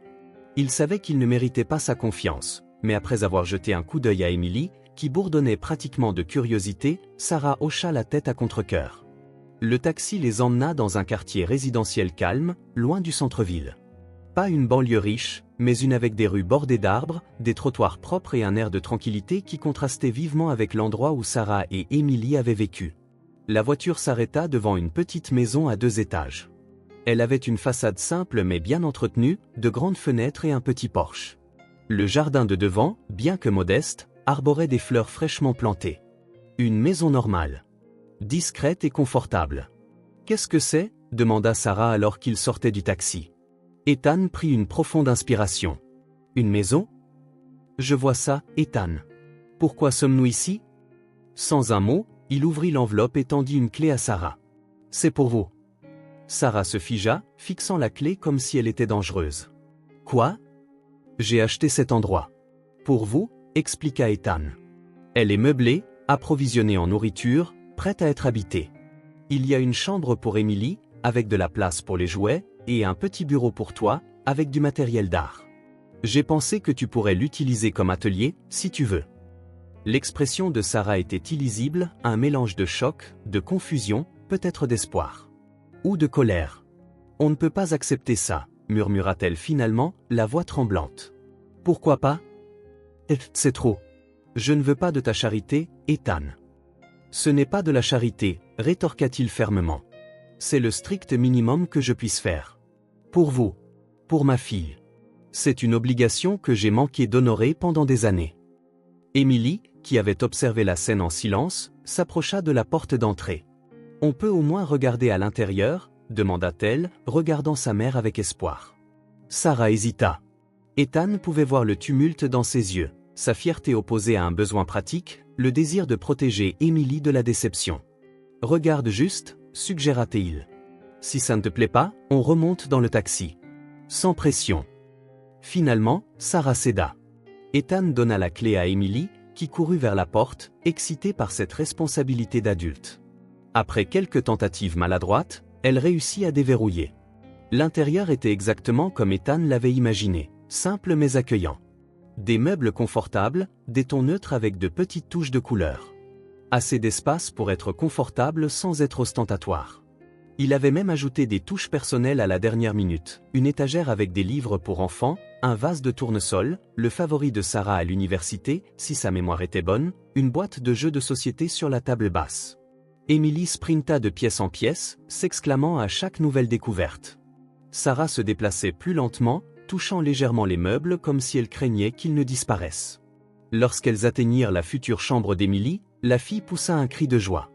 Le lit avait une couette vive, une petite étagère de livres et un bureau près de la fenêtre pour dessiner. Les murs arboraient des étagères vides, prêtes à être remplies des bibelots d'une enfant. « Maman, regarde. J'ai ma propre chambre. » L'expression de Sarah s'adoucit à l'excitation de sa fille. Elle croisa le regard d'Ethan, toujours lasse, mais maintenant avec des larmes menaçant de couler. Et là-bas, Ethan désigna une porte au bout du couloir. C'est ton espace. Le bureau avait un grand bureau près de la fenêtre, un petit chevalet et des étagères garnies de matériel d'art, aquarelles, pinceaux, crayons, carnets de croquis. Tout ce dont une artiste en difficulté pourrait avoir besoin pour un nouveau départ. Sarah porta la main à sa bouche, clairement submergée par l'émotion. « Comment savais-tu ? » « Je me souviens encore de tes rêves, » répondit-il simplement. Le silence ne fut rompu que par Émilie revenant en courant pour montrer un nouveau trésor.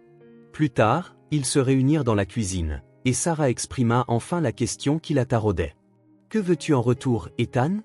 Quel est le piège ?» Il secoua la tête. « Il n'y a pas de piège. La maison est à vous.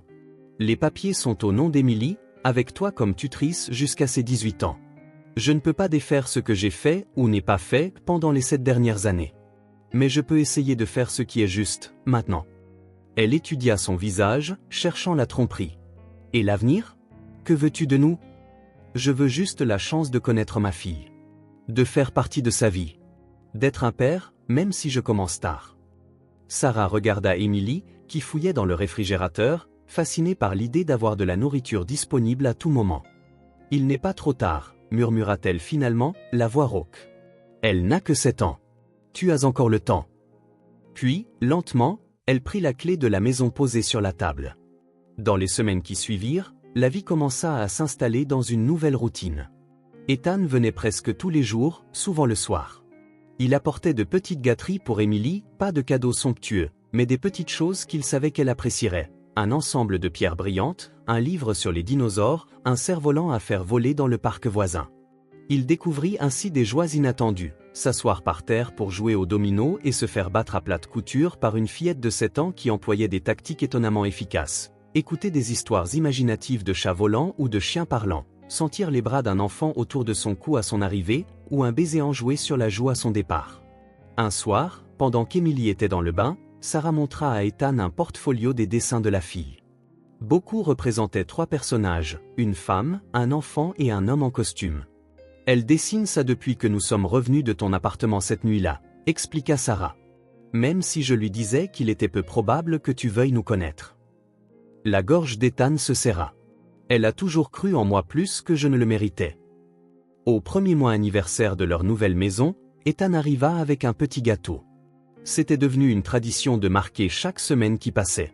Ils étaient assis à la table de la cuisine, riant d'une des histoires énergiques d'Émilie, quand elle se tourna soudain vers lui et dit « Merci pour le gâteau, papa. » Papa.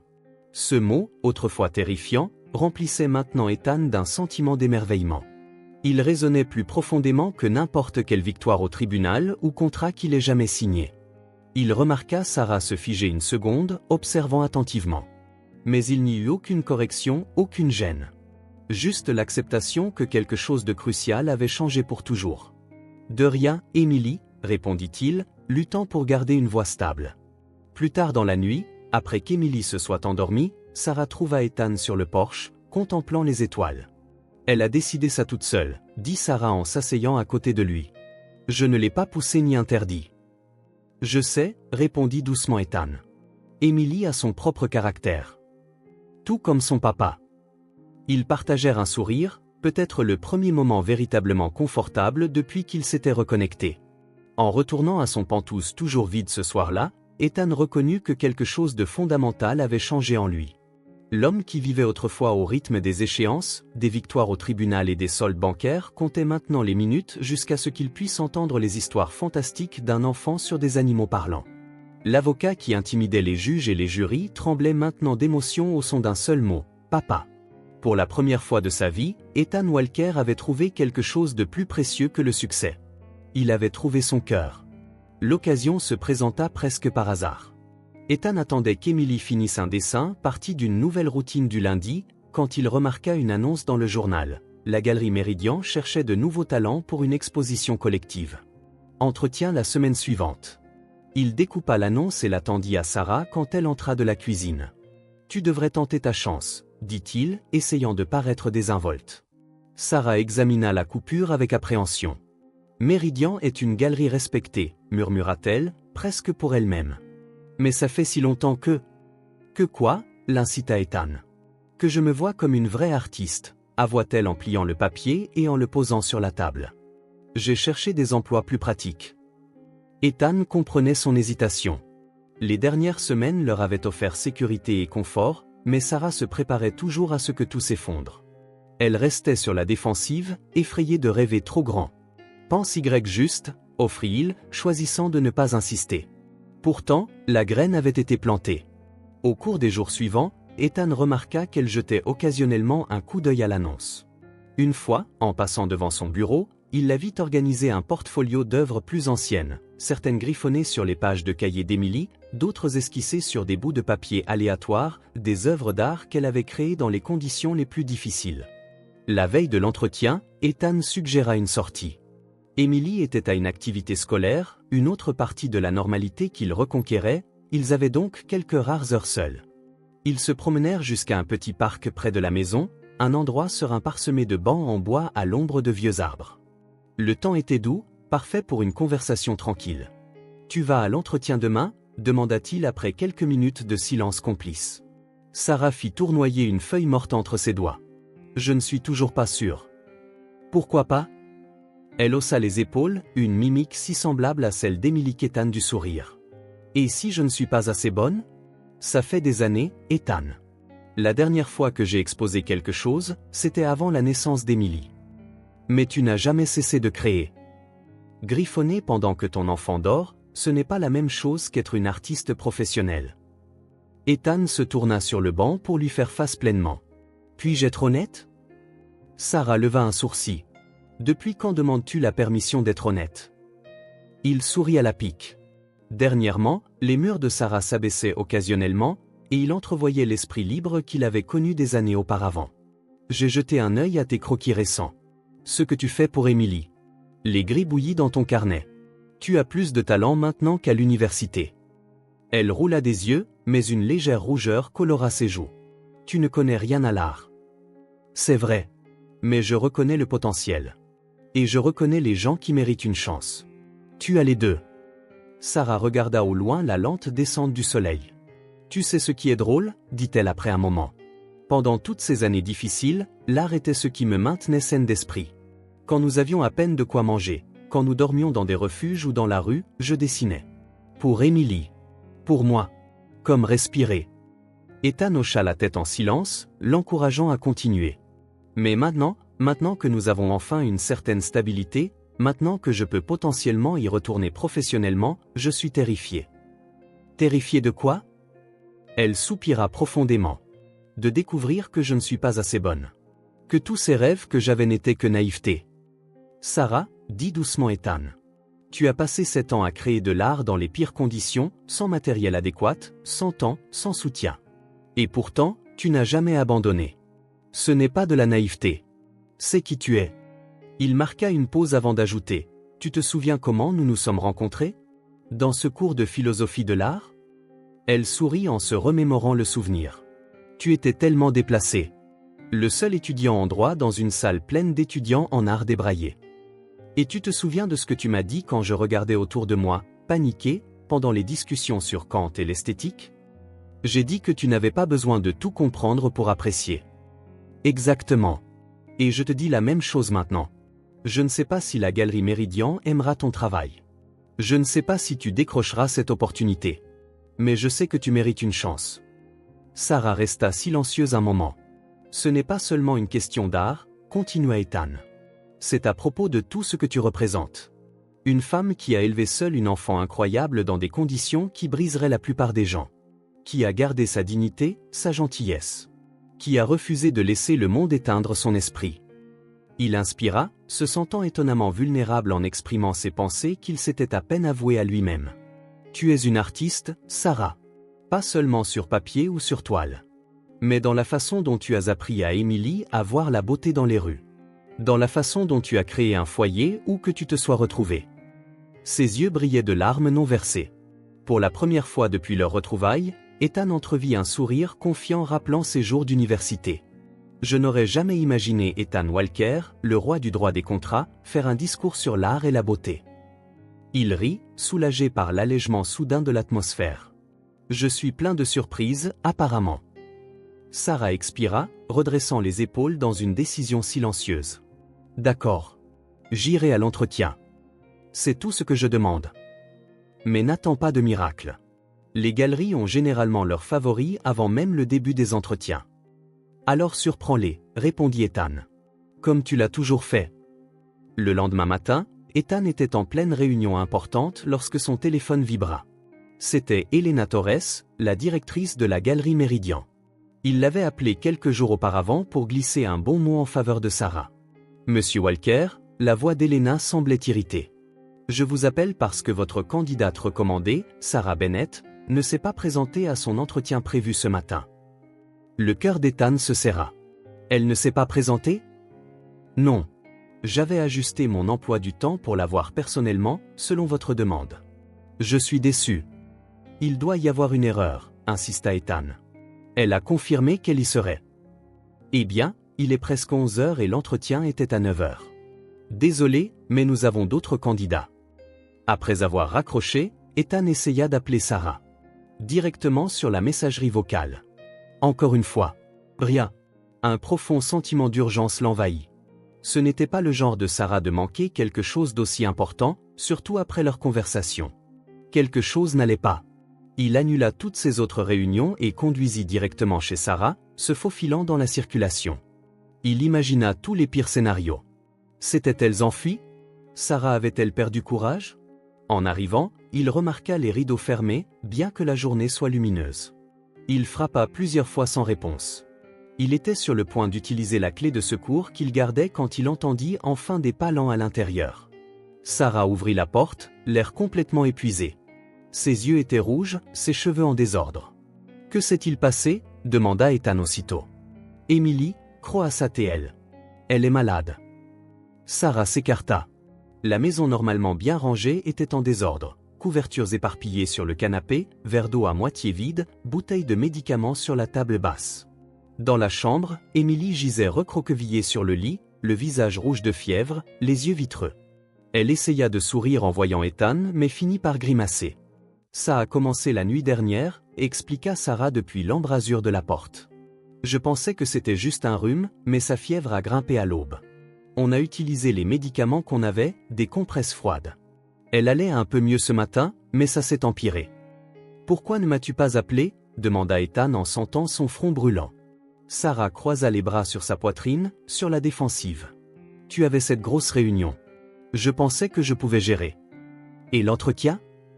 Elle haussa simplement les épaules en signe de résignation. Certaines choses sont plus importantes. Pas d'amertume, pas de récrimination. Juste la vérité. Émilie était sa priorité absolue, elle l'avait toujours été. Les emplois pouvaient attendre. C'était le genre de sacrifice que Sarah avait fait d'innombrables fois au fil des ans. Elle a besoin d'un médecin, déclara Ethan, maintenant. Je sais, soupira Sarah, désemparée. Je cherchais la clinique gratuite, l'attente est de 5 heures. Non, la coupa Ethan. Nous allons à la clinique du docteur Bennett, en ville. C'est privé. Ethan, on ne peut pas. Ce n'est pas le moment, l'interrompit-il. Émilie a besoin de soins immédiats. On se disputera pour l'argent plus tard. Sarah ne protesta pas davantage. La fièvre d'Émilie parlait d'elle-même. 20 minutes plus tard, ils étaient dans l'une des meilleures cliniques de la ville, celle du docteur Bennett. Le médecin, un homme chaleureux d'âge mûr, examina Émilie minutieusement. Un virus, confirma-t-il finalement. Courant à cette période de l'année. Mais la forte fièvre est inquiétante. Faisons quelques tests pour être sûrs. Les heures suivantes furent un tourbillon de tests, de perfusion et de surveillance constante. Sarah ne quitta jamais le chevet de sa fille, tandis qu'Ethan s'occupait de la paperasse, des appels téléphoniques, de tout ce qu'il pouvait faire pour aider. Tard dans l'après-midi, la fièvre finit par tomber. Les résultats des tests ne montrèrent rien au-delà de l'infection virale. Le soulagement envahit tout le monde. Elle ira bien, les rassura le médecin. Juste quelques jours de repos, beaucoup de liquide et des médicaments réguliers. En quittant la clinique, Émilie somnolait dans les bras d'Ethan, encore groggy. Le soir était tombé quand ils arrivèrent à la maison. Sarah avait l'air physiquement épuisée, mais visiblement soulagée. « Merci », murmura-t-elle après qu'Ethan eut bordé Émilie. « Je ne sais pas ce que j'aurais fait si... » Sa voix s'éteignit. Ethan savait qu'elle pensait aux sombres possibilités s'ils étaient encore dans la rue. Pas de foyer stable, pas d'accès rapide aux soins, pas de ressources pour les médicaments. N'y pense pas, dit-il doucement. Vous êtes en sécurité maintenant. Il passa la nuit dans la chambre d'amis. Aucun des deux ne mentionna l'entretien manqué ou la galerie. Il y avait des questions plus urgentes à régler. Une semaine plus tard, Emily étant complètement rétablie et de retour à l'école, Sarah prit Ethan par surprise avec une annonce. J'ai reprogrammé l'entretien à la galerie Méridien. C'est cet après-midi. Ethan baissa le journal qu'il lisait. Vraiment? Comment as-tu réussi ça? Sarah eut un sourire hésitant. J'ai appelé la directrice. J'ai expliqué ce qui s'était passé et j'ai envoyé par email quelques photos de mes travaux récents. Elle a accepté de me voir. C'est fantastique. Il sentit une vague de fierté. C'était la première fois que Sarah prenait une telle initiative depuis leur retrouvaille. Tu veux que je te conduise? J'ai besoin de le faire seul, dit-elle, une nouvelle détermination dans le ton. Mais merci. Quelques heures plus tard, Ethan reçut un texto de Sarah lui demandant de la retrouver à la galerie. L'urgence de ces mots l'inquiéta, mais il essaya de ne pas tirer de conclusions hâtives. Méridien était presque vide quand il arriva. C'était un espace élégant et sans prétention, avec des lumières soigneusement orientées pour mettre en valeur l'art. Il traversa la pièce à la recherche de Sarah, la repérant finalement au fond, transfixée par un tableau accroché au mur. S'approchant doucement, il comprit pourquoi elle était si fascinée. Une aquarelle, de taille moyenne, simplement encadrée. Elle représentait un couple sur un banc de parc, partiellement ombragé par des feuilles ondulantes. Leur visage n'était pas détaillé, mais l'intimité de la scène était indéniable. Dans le coin inférieur, la signature indiquait « S. Bennett, 2004 ». C'est le tien, nota Ethan, reconnaissant instantanément son style. Sarah hocha la tête, la voix basse. L'un des derniers que j'ai fait avant que nous ne rompions. Faisait partie d'une série sur les espaces publics et les moments privés. Je n'aurais jamais pensé le revoir. Une employée de la galerie s'approcha, remarquant leur intérêt. « Belle pièce, n'est-ce pas ?» dit-elle poliment. « Elle fait partie de notre collection permanente. Donnée il y a des années par un collectionneur anonyme qui n'a jamais voulu être identifié. » « Collectionneur anonyme ?» répéta Sarah, jetant un rapide coup d'œil de côté à Ethan. « Oui » sourit la femme. « C'est plus courant que vous ne le pensez. Certaines personnes aiment l'art mais préfèrent la discrétion. » Elle s'éloigna pour aider d'autres visiteurs, les laissant à nouveau seuls. « C'était toi ?» demanda Sarah dès que la femme fut hors de portée de voix. Ethan fronça les sourcils, sincèrement confus. « Non. Comment cela aurait-il pu être? Nous avions perdu contact. » Quelque chose dans l'expression de Sarah indiquait qu'elle le croyait. « Étrange » murmura-t-elle. Le destin a un sens de l'humour particulier. Avant qu'il ne puisse poursuivre la conversation, une femme aux cheveux gris courts et aux lunettes à monture vive s'approcha. « Sarah Bennett » dit-elle en tendant la main. « Je suis Elena Torres, la directrice de la galerie. Je vois que vous avez trouvé votre propre œuvre dans notre collection. » Sarah lui serra la main, semblant toujours hébétée. « Oui, c'est inattendu. » Une coïncidence remarquable, acquiesça Elena. Ou peut-être un signe. Quand j'ai vu votre portfolio numérique, quelque chose m'a semblé familier, mais je n'ai pas fait le lien avant que nous parlions. Ce n'est qu'alors que je me suis souvenu que nous avions une pièce de vous dans notre collection permanente. Ethan resta en retrait, les laissant parler. Sarah, continua Elena. Après avoir vu votre travail actuel et entendu parler de vos projets d'atelier communautaire, j'ai décidé de faire plus que simplement vous offrir une place dans notre exposition collective. J'aimerais que vous deveniez l'artiste résidente de la galerie, avec la possibilité de commissarier nos expositions de proximité à l'avenir. Les yeux de Sarah s'écarquillèrent. Êtes-vous sérieuse? Absolument. Votre parcours et votre sensibilité artistique sont exactement ce dont nous avons besoin. Et franchement, votre histoire personnelle de résilience est inspirante. L'art n'existe pas en dehors de la vie de son créateur. Elles continuèrent à discuter des détails tandis qu'Ethan s'éloigna, leur laissant de l'espace. Il fit le tour de l'exposition, écoutant à moitié perdu dans ses pensées. 30 minutes plus tard, Sarah le trouva près de l'entrée, un contrat dans son sac et une lueur dans les yeux qu'il n'avait pas vue depuis l'université. « Prête à partir ?» demanda-t-il doucement. Elle hocha la tête, mais avant de partir, elle jeta un dernier regard à la galerie, à sa peinture sur le mur du fond, et à la nouvelle porte qui s'ouvrait dans sa vie. « Prête ?» dit-elle. Et pour la première fois depuis leur retrouvaille, Ethan l'a cru complètement. Le cabinet d'avocats d'Ethan occupait 3 étages entiers de l'une des tours financières les plus impressionnantes de la ville. Tous les avocats associés avaient leur propre bureau privé, mais la suite d'angle d'Ethan au dernier étage bénéficiait de baies vitrées allant du sol au plafond qui offraient une vue imprenable sur la ligne d'horizon. Elle intimidait les clients et commandait le respect, exactement comme prévu. Cet après-midi-là, cependant, son imposant bureau présentait une scène inhabituelle. Emily était assise dans son énorme fauteuil de direction en cuir, tournant sur elle-même et rigolant, tandis que Sarah observait depuis un canapé visiteur, essayant, sans succès, de garder un visage sérieux. « Encore un tour et tu vas être malade », avertit Sarah. « Non, je ne le serai pas », insista Emily en se donnant une autre poussée. « Le fauteuil de papa est magique. » Le mot « papa » provoquait toujours un étrange serrement dans la poitrine d'Ethan, même après des mois, un mélange de fierté, de peur et d'un bonheur inconnu qu'il n'aurait jamais prédit. « Tout est prêt », annonça M. Martin, un avocat spécialisé en droit de la famille, en entrant avec un dossier.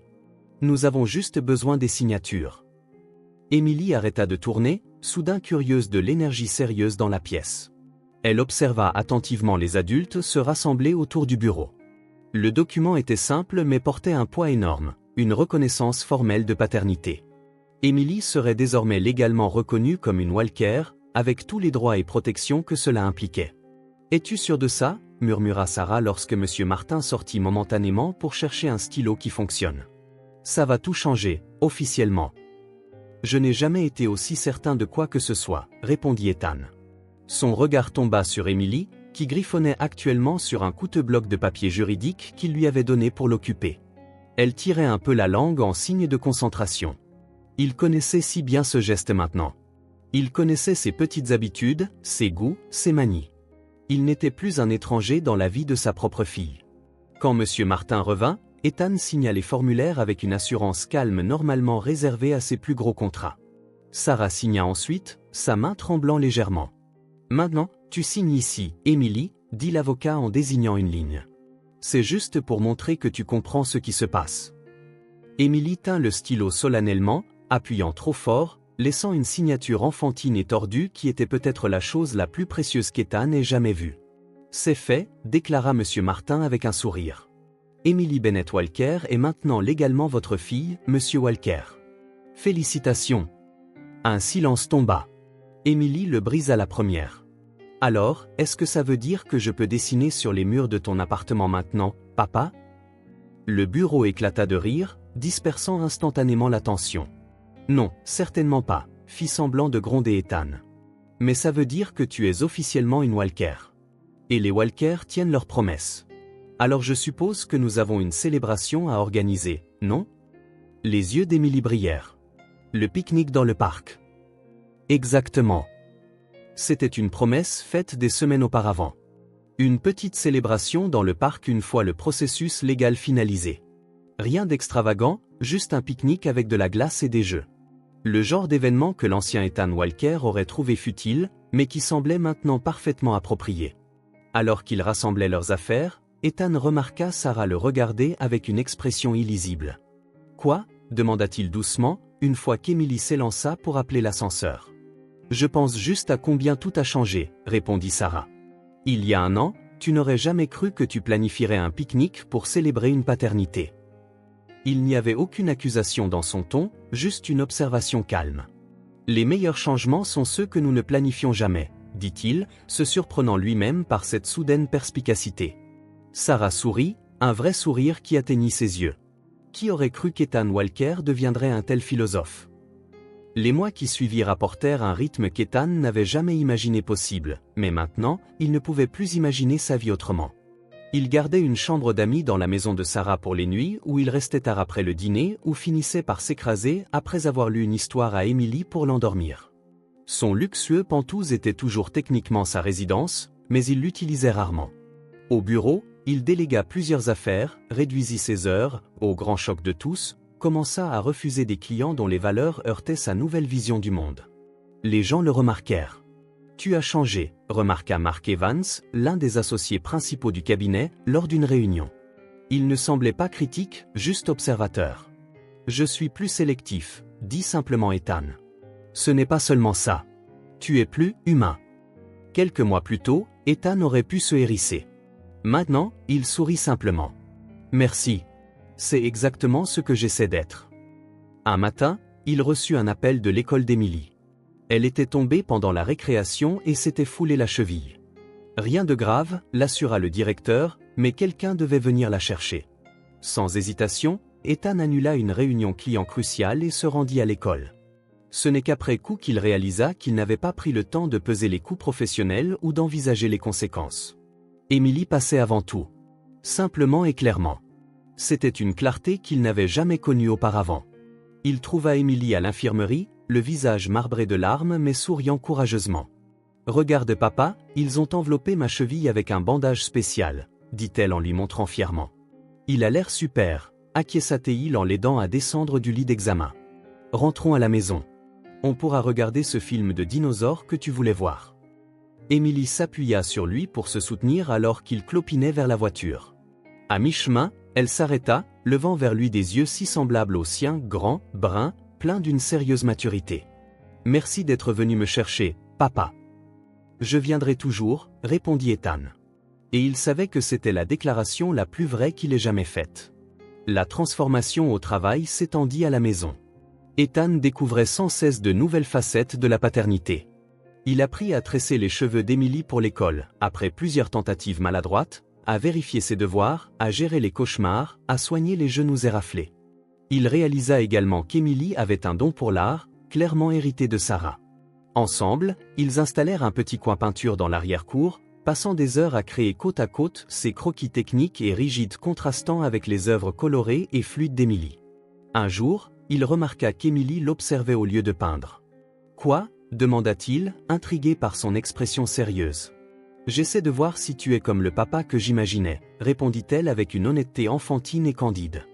Il resta momentanément sans voix. « Qu'en penses-tu » Emily pencha la tête. « Tu es mieux » décida-t-elle. Le papa que j'imaginais ne savait pas jouer au domino ni dessiner. Ethan eut un petit rire, bien que sa poitrine se serre. « Je suis content de dépasser tes attentes. »« Et tu restes » ajouta-t-elle en retournant à son croquis. Le papa que j'imaginais partait toujours à la fin.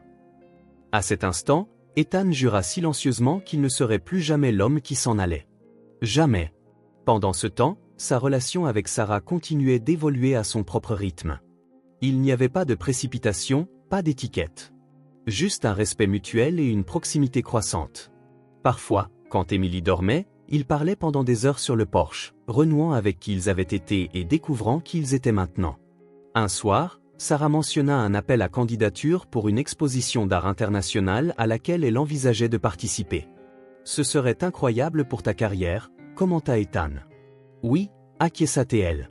Mais ça implique un voyage de 2 semaines à Paris au printemps. » Une pause lourde de sang suivit. Ce serait la première séparation prolongée depuis qu'ils avaient formé leur nouvelle dynamique familiale. « Emily et moi nous débrouillerions », dit finalement Ethan. « Ce serait difficile, mais nous nous débrouillerions. Tu le mérites, Sarah. » Elle étudia son visage dans la pénombre du porche, comme pour confirmer qu'il le pensait vraiment. « Tu as vraiment changé, » dit-elle doucement. Ethan réfléchit sérieusement à sa déclaration. « Je pense que c'est moins que j'ai changé et plus que j'ai redécouvert des parties de moi-même qui étaient en sommeil, » répondit-il. L'homme qui choisissait toujours le travail d'abord est toujours là, quelque part. Mais il y a de la place pour plus, maintenant. Sarah tendit la main sur la petite table, entrelaçant ses doigts avec les siens. Ce simple geste intime en disait plus que les mots ne le pouvaient. Le printemps arriva, apportant la première exposition solo de Sarah à Méridian. Intitulée « Invisible », c'était une collection poignante de scènes et de portraits capturant la réalité des personnes que la société ignore souvent. Ceux qui sont sans abri, ceux qui travaillent la nuit, les parents célibataires. C'était brut, honnête et profondément émouvant. Le soir du vernissage, la galerie débordait de critiques, de collectionneurs et d'amateurs d'art. Sarah, vêtue d'une simple robe noire qu'Ethan avait vue accrochée dans son placard pendant des semaines, avait l'air à la fois radieuse et nerveuse.